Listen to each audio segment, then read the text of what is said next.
Assalamu alaikum. Welcome to my video. My name is Salman Farsi and my student ID is 203153905. I belong to PCB section of the Department of CSE.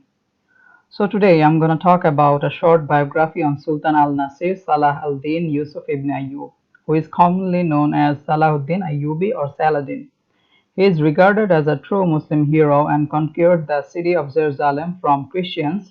He is not only remembered for his heroism and brilliance as a soldier and military leader, but also for his tolerance, mercy, and justice. He was the founder of the Ayyubi dynasty and the first ruler in the Islamic world to be called as the custodian of the two holy mosques. Many of the scholars describe him as the de facto caliph of Islam. At the height of his power, his empire included Egypt, Syria, Upper Mesopotamia, the Hejaz, Yemen, and the other parts of North Africa.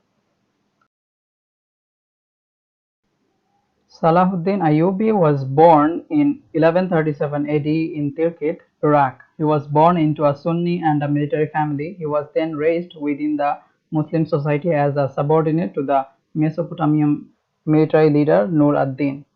He later entered the service of Imad ad-Din Jangi, who is a powerful Turkish governor in northern Syria, who made him commander of his fortress in Baalbek city in eastern Lebanon near the Syrian border. Talking about his military experience, after his participation in 3 campaigns into Egypt during the regime of the Fatimid dynasty, Saladin became head of the military expeditionary forces in 1169. He continued to prove his power by eliminating the Fatimids' sub-Saharan infantry slave forces.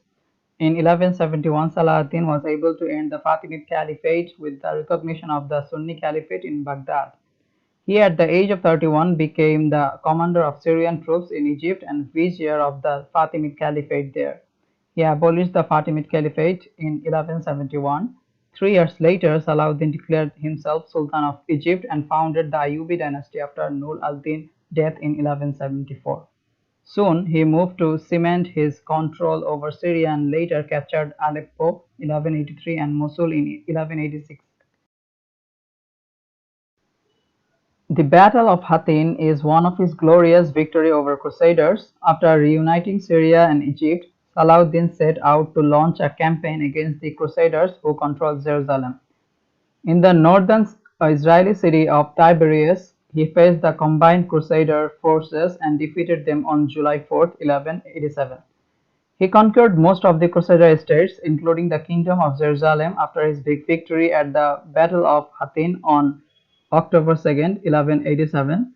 Salahuddin signed the Treaty of Ramla and Ricard I in June of 1192, following the Battle of Arsuf in September 1191.